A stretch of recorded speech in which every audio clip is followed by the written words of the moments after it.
Okay, we continue in Shmuel Aleph, Perek Tes Vav. Mr. Hashem will finish the Perek today. We're on Pasuk Lamed Beis. We now, Shaul's sin has been shown to be unforgivable. He will lose his kingdom, although Shmuel will give him a last honor and walk with him as Shaul serves Hashem and bows down to Hashem at the Mizbeach. And in Pasuk Lamed Beis, Vayomer Shmuel Hagishu Elias Agag Melech Amalek. And Shmuel says, bring to me Agag, the king of Amalek. Vayelech Elov Agag Madonos. And Agag went forth to him Madonos, which we need to translate. There's a lot of opinions what Madonos means. Vayomer Agag, and Agag says, Ochein Sor Mar Hamaves. Surely Sor Mar Hamaves also needs explanation. So two key phrases need a lot of key explanations over here. So let's start slowly over here. Let's start with Rashi. Some simple pshat, and then we'll take it more complicated. So, Madonos, what does Madonos mean? So a number of different explanations. Rashi says Madonos, he brings on from the Targum, Mefanka. Mefanka means delicately, which will need some explanation as well, like in a dainty way. That's how Rashi brings it down. Radak explains it means tied up in chains. That's a second interpretation. The Malbim learns very interestingly. He says Madonos means he went with simcha and tanug. He went with joy and with pleasure. He was being brought up with pleasure. So three different pshatim as to what that means, and that will also impact on what the next pshat is in the words Achein Sor Mar Hamaves. So the simple pshat, the way Rashi and others learn, is that now I see that the word sor means turning, that the bitterness of death is turning to me. And I see I'm going to die. That would be the simple pshat. So it's a little bit conflicting. So, well, we'll see. I thought it was the other way. No. Sor Mar Mimavis. That the truth is I see that sor, it's turning and it's getting close to me, the bitterness of death. Mar Hamavis. Mar Hamavis, the bitterness of death is turning to me. I see that I'm going to die.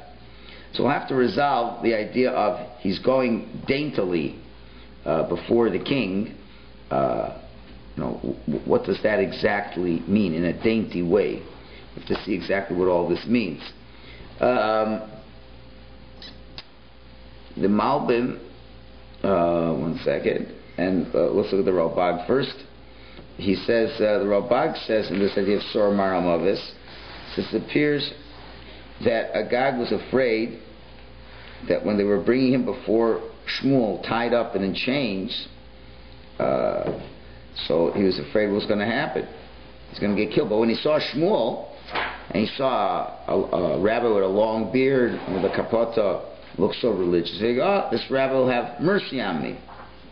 So he says, Sar Mar Hamavis means the bitterness of death has turned away from me, because I've fallen into the hands of someone who will have compassion on me, and I will not die.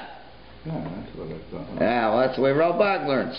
And when Shmuel understood from his words that he thinks he's going to live, he says, it's not the way you think, but you know you're going to die a very cruel death, as we see what will happen.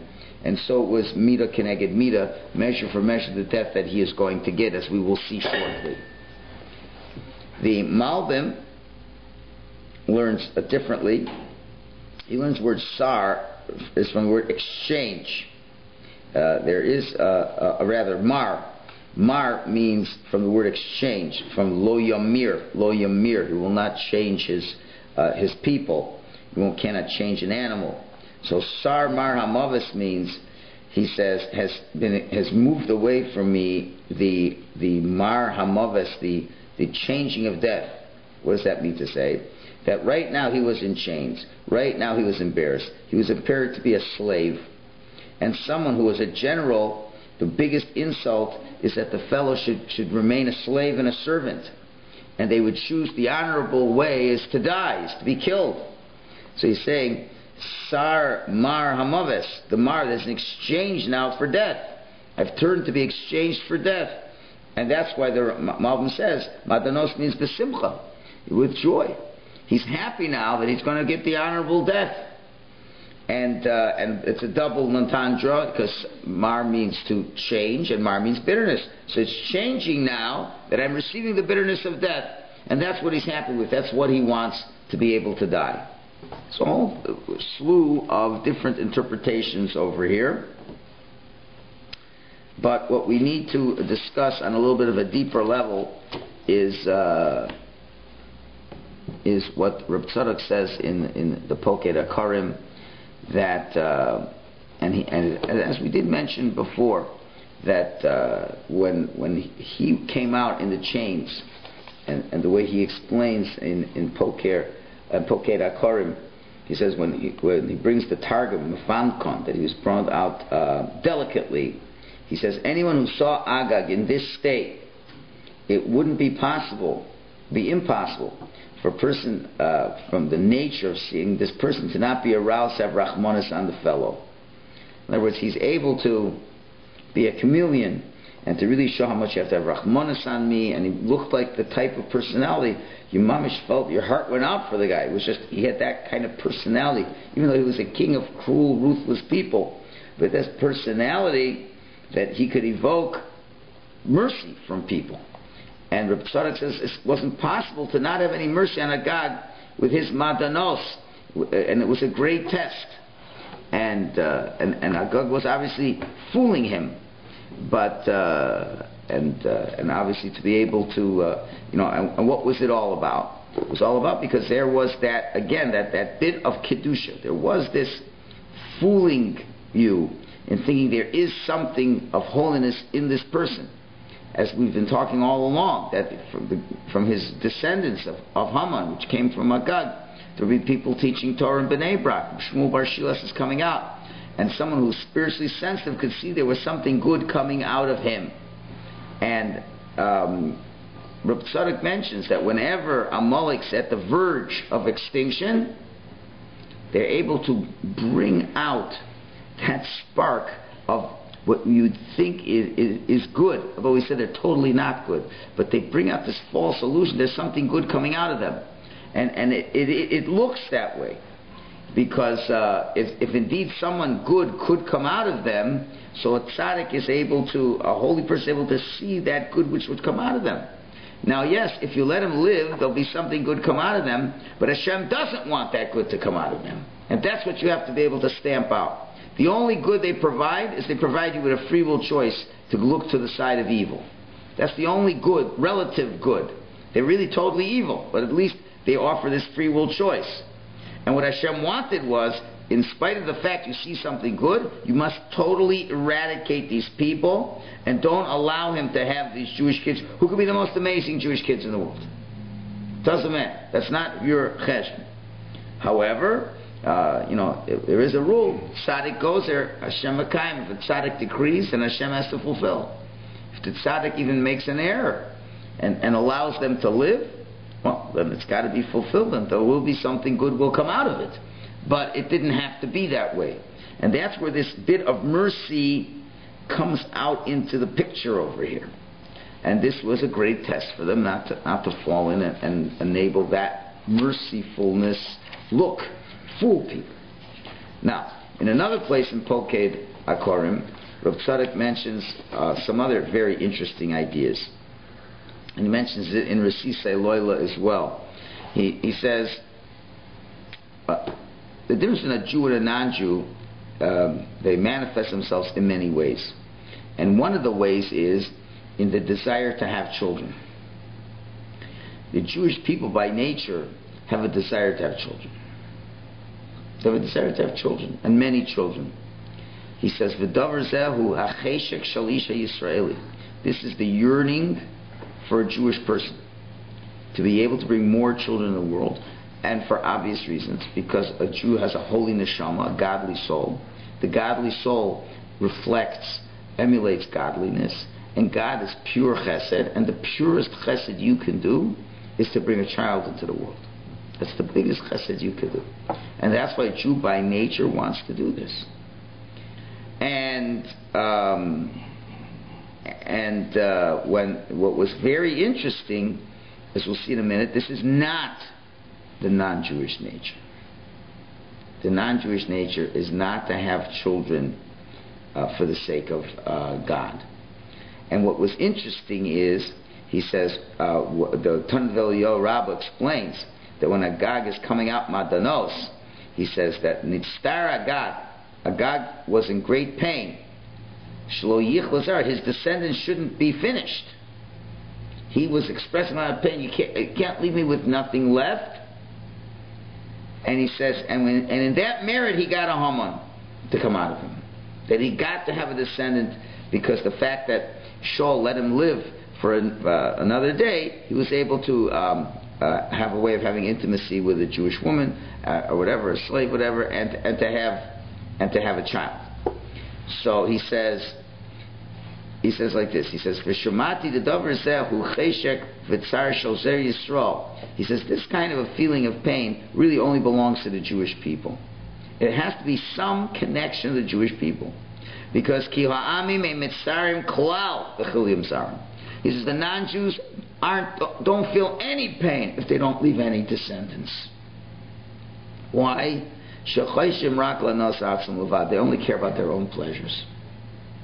So in other words, he's saying by nature, non-Jews couldn't care less about having children on any spiritual level whatsoever. And he goes on, he says, and that's the truth as I see of all the philosophers, says Reb Tzadok. He says from the philosophers, these are the wise men of the non-Jewish world, and all their writings, that they praise themselves, that what he finds, a statement the rabbi says, Rov habanim rekav hamam, when you have lots of children, it just destroys all your money. Children are a liability. He's quoting non-Jewish philosophers, right?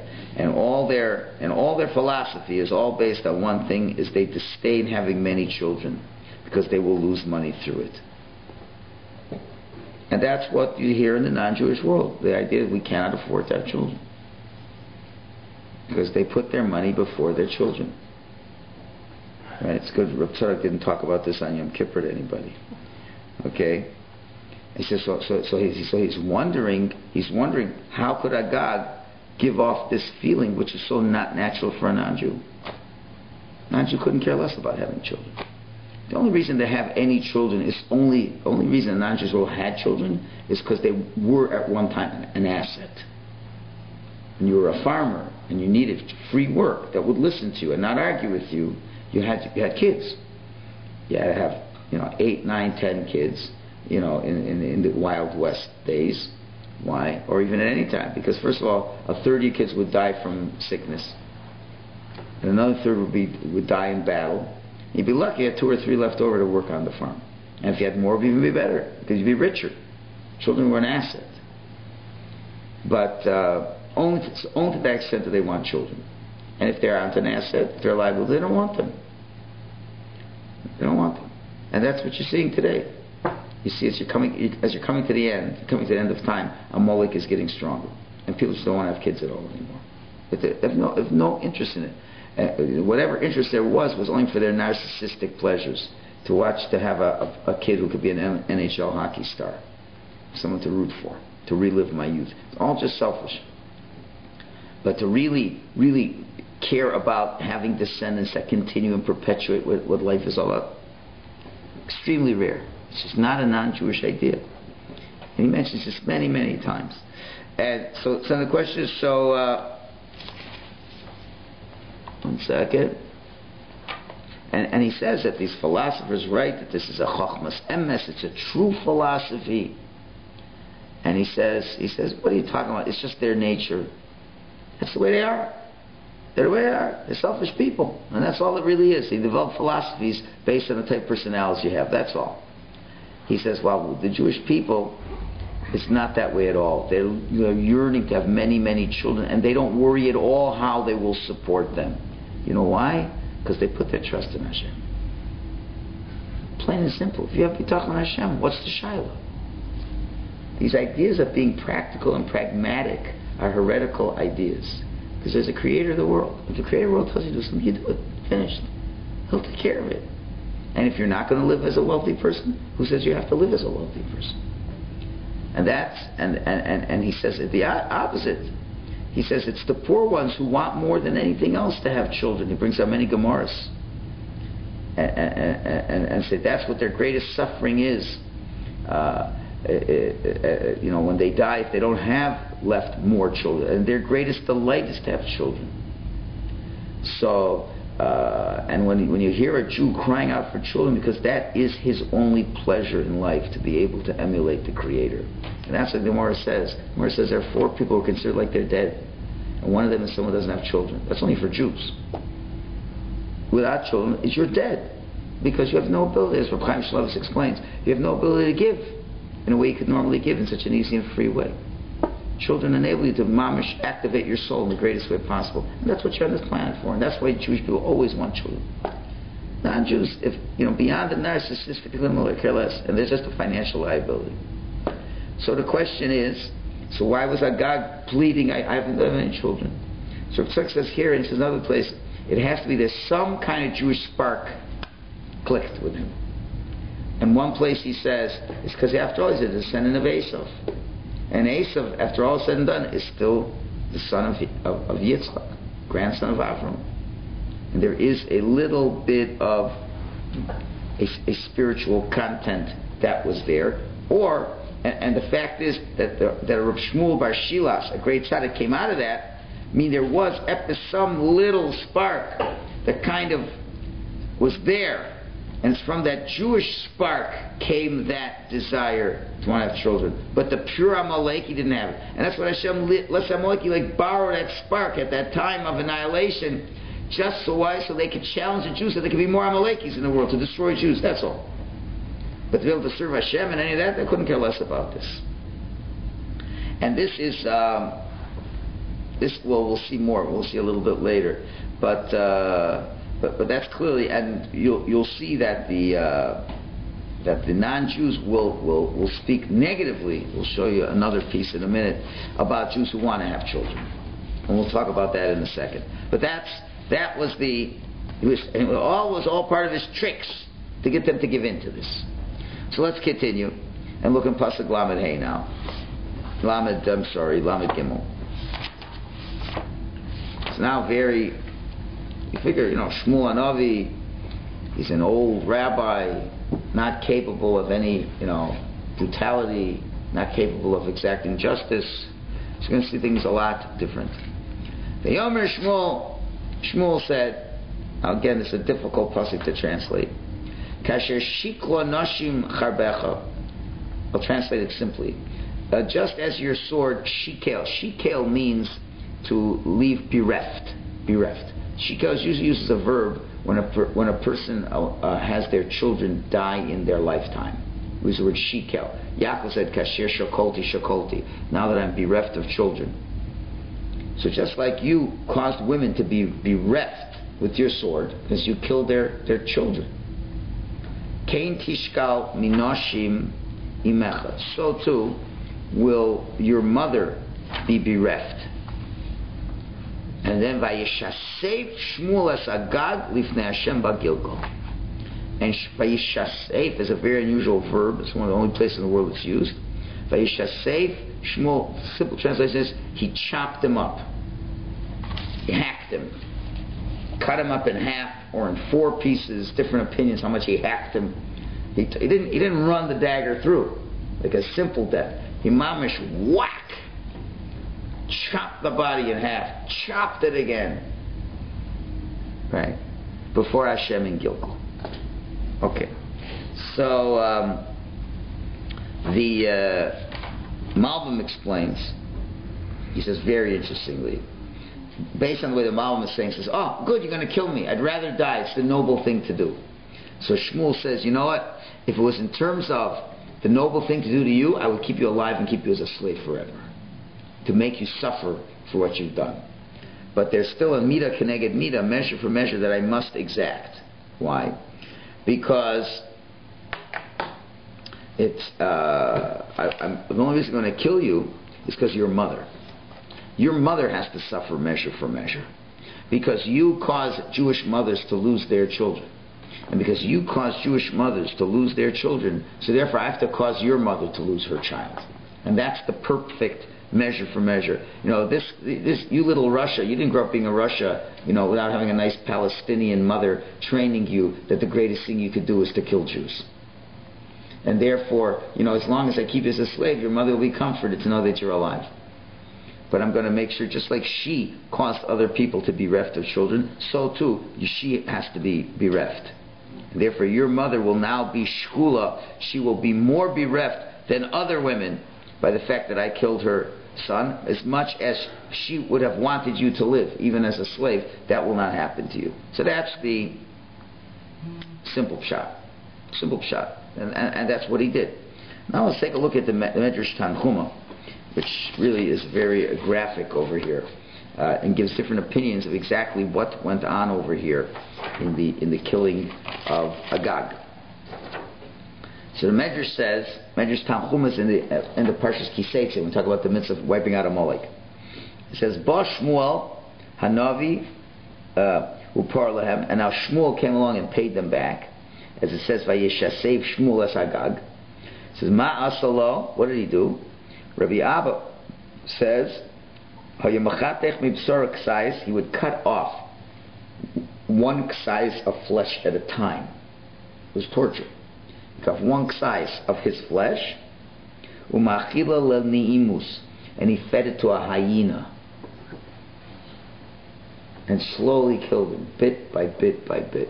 Take a ksais off of here, and then feed it to a hyena. Take another flesh off. Mamish, unbelievable, painful death. That's one opinion. And he brings proofs from that, different psukim. The Rabbanan say he put him on 4 posts. An arm to a post, an arm to a post, a leg to a post, and stretched the 4 in 4 opposite directions until the Mamish just pulled his body parts right out of his body. Okay? That's another type of torture. And then Rebbe says, Rabbi Yehuda Nos, I'm sorry, where am I now? And then the Gemara brings another opinion. It says Rabbi Shmuel says he judged him according to non-Jewish law. In other words, Agag thought he was going to live. Why? Because according to Jewish law, you can't kill anybody unless you give them the warning and you have witnesses. And where was there a warning ever that Agag shouldn't kill Jews? Where were there ever witnesses necessarily? Because he killed them all in battle. So he said, there's no way he's going to kill me. According to Jewish law, you have to have witnesses. You have to have a warning. I didn't get it. So he figured he's okay. And then Shmuel says, no. You're a non-Jew. I'm going to judge you according to non-Jewish law. And according to non-Jewish law, you don't need witnesses. You don't need anything. Circumstantial evidence is more than enough. So he's going to kill him. All right, that's one other pshat. And then Rabbi Omer, Rabbi Yehuda Nasi says, Sirsu, he castrated him. And that's how he learns from the pasuk. Just like you caused women to be bereft with your sword, so too you will be bereft. So what does that mean? So he's saying like this. So Reb Levi, so the pshat is, so the H Yosef commentary explains on the bottom very nicely. He says that what he did was, when he won battles against Jews, he didn't kill the men in battle. When he attacked Jews, he castrated the men in battle.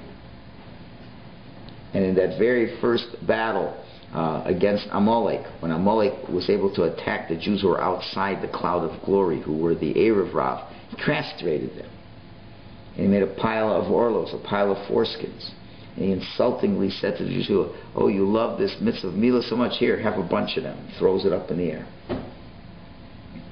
So that what he does, when you castrate a man, you make his wife a living, bereft woman forever. She's married to this guy. She's the only man she's married to. And she can't have any children from him. It's the cruelest thing, to not allow them to have any children. And that's what he did. So therefore he says, so too, I'm going to make, they play on the word, not imecha, your mother, but amecha. Amecha means your amma, your sexual organ.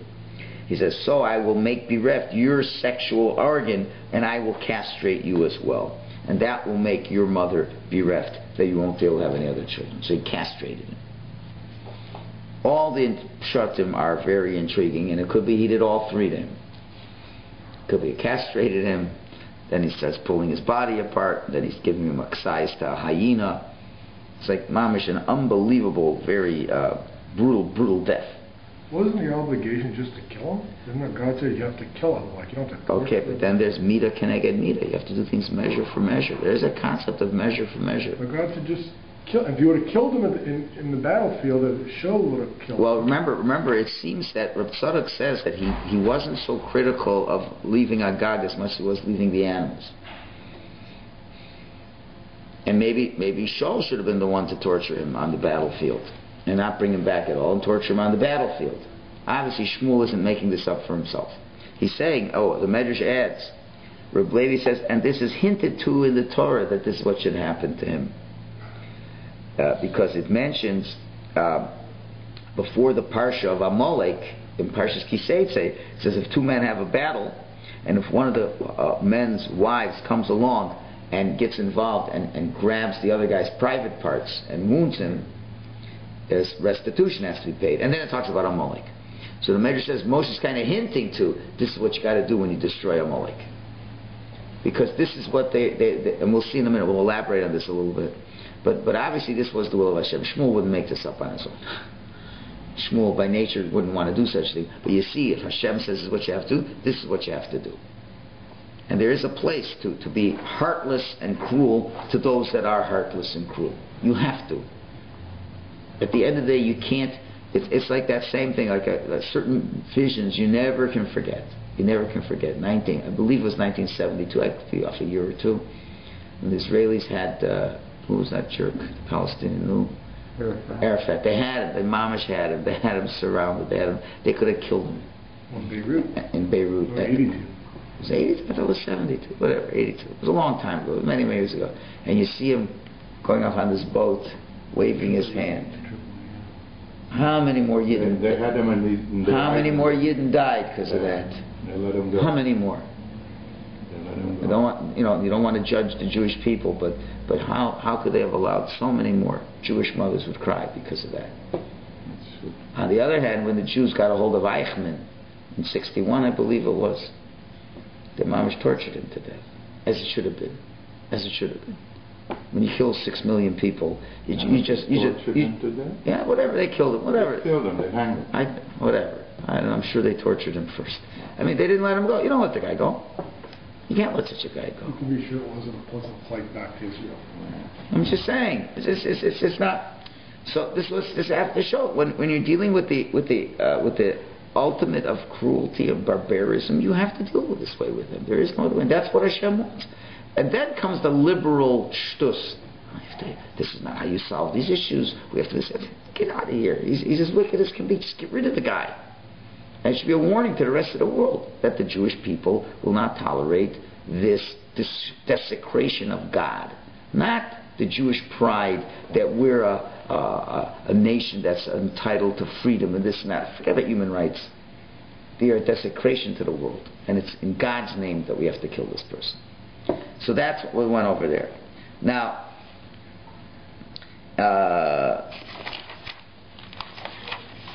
so now to explain, what's this idea a little bit more. So Reb Tzadok mentions in Resise Loilo, he says the Amaleki. So now you guys go, why did the Amalekis castrate Jews?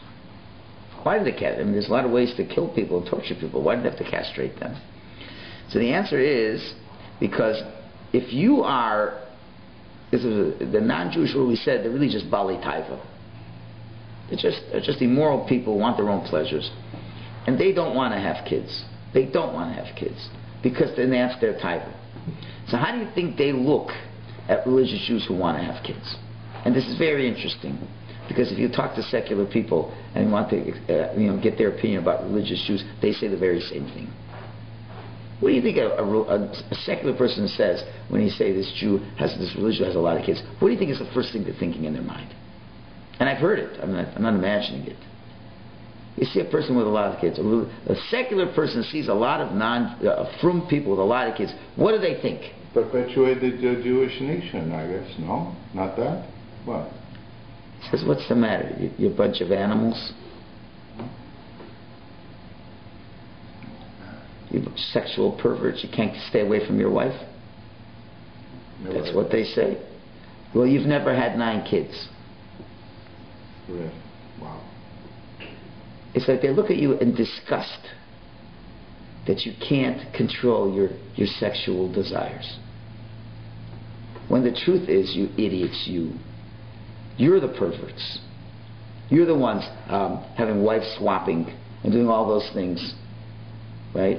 And the fact that if you have 9 kids, you would probably have less sex than these people who are doing it, because your wife is pregnant quite often, and it's not the same. And you have little kids making noise all day long and keeping you up late at night. It's the exact opposite. The Reb Tzadok says this. Probably right. No, but I've heard it. You've heard that? I've heard it. When people say, what's the matter? What's the matter? He can't leave his wife alone? That's what they say. And that's what they really mean. That's what they really mean. And therefore, when Amalek looks at the Jews having lots of kids, if you're, of course, what does it say? Whenever you look at a blemish, Chazal said, whenever you look at someone else's blemish, it's just your blemish you're bringing up. If you don't have kids because you're the biggest Baal Taiva, how do you look at a person who's having kids? He's a tzaddik? He said, well, that's why he gets his jollies. They're the biggest purpose. They're just not smart enough to know how to have safe sex and how to have birth control, because a bunch of animals. And that's how Amalek, it hasn't changed. Amalek hasn't changed one drop. And therefore they look at the Jews, and the Jews only mean L'Shem Shemaim. It's much harder to have more children. Trust me. And all the other people who are such liberal-minded people who care about the world, a bunch of phony balonies. So therefore they say the Jews are bigger Balataivas than they are. And the proof is, they have lots of kids. So they deny Kedushas Yisrael. They deny the sanctity of the Jewish people. Right? And it's interesting, in Jewish halacha, we don't castrate anything.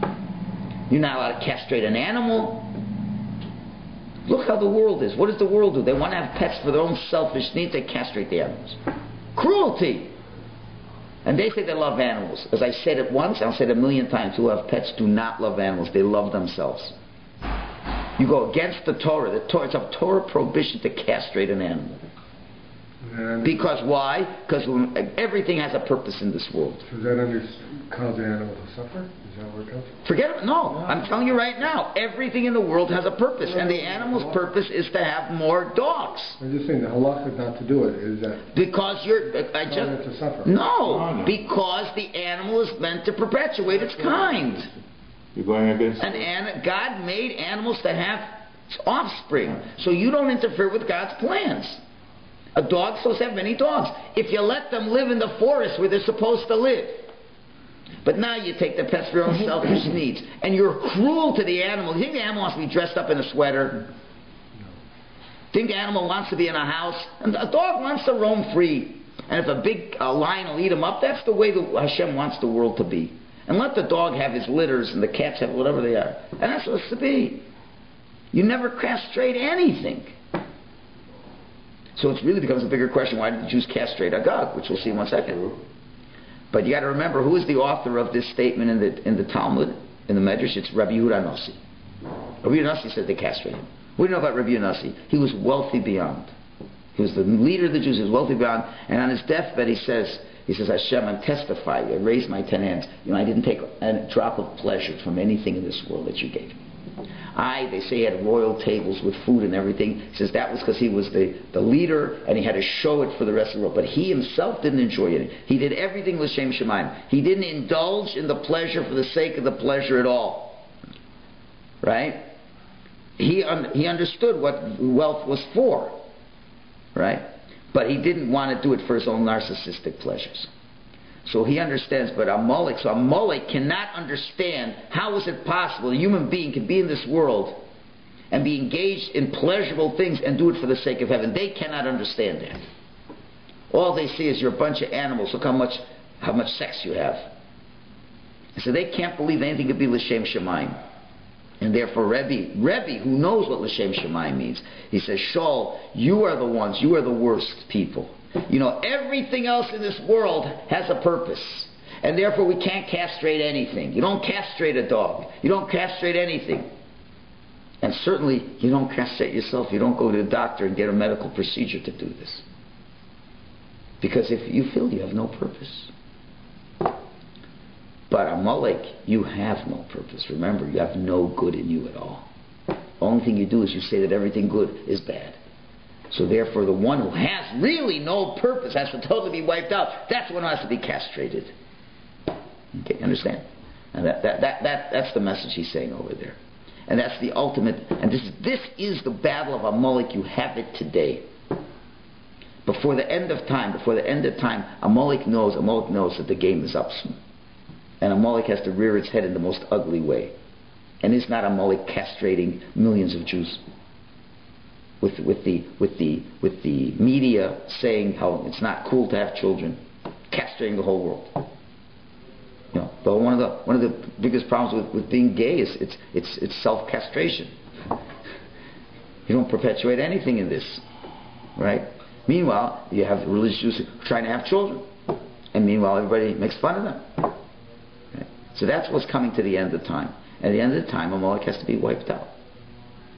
Now, we're not suggesting we go and start castrating liberal-minded people, but you've got to fight against what they're saying, what they're teaching. And now you want to fight about that, they call you homophobic. Right? So this is the battle of Amalek. It's coming down to the very end, and we have to Amalek. It has to be wiped out. The philosophy. Of course, we can't go out and killing people now, but you have to fight against that philosophy to show that philosophy is not a true philosophy in life. Just one thing, just from the opposite view, there are a lot of people who spend a lot of time, money, and effort to try to have children when they have trouble, and a lot of research going into that, and they go through a lot of pain. So the reason why to do that, and not just to say to narcissistic reasons to have a child. No, the truth is, it's only for narcissistic reasons. That's all it is. Really. It's for narcissistic reasons because I feel I need to have one. Okay, you feel you need to have one, but at the end of the day, it's not. It makes them look good. Why does Madonna go and adopt children all over? No, I'm not going to say it's just regular. No, because they want to have. Spend all the money that they have. Status symbol with it. So why don't you give the money to feed the poor that need the money? Is there anything wrong with going to that extent to try and have children? Anyway. That's something you got to ask Charles. You got to know, what you really want. Listen, if it's a frum family that can't have children, they want to have children, I understand. But this is not the nature of the non-Jewish world. I just don't know if you can make a general statement. People have children for their selfish needs. It's historically correct. There's no other way to explain why in the olden days they had 9 kids and now they have 1. There's no other way to explain it. You always hear them saying, we can't afford it. Let's put it this way. This generation, the baby boomers, the Woodstock generation, they've sold out their children. So they could be on drugs and live their life fine, and they couldn't give a damn what happens after they die. Now, I don't know. The only thing I think about is whatever little money I have, how can I leave it for my children? That's a Jewish way. It's always.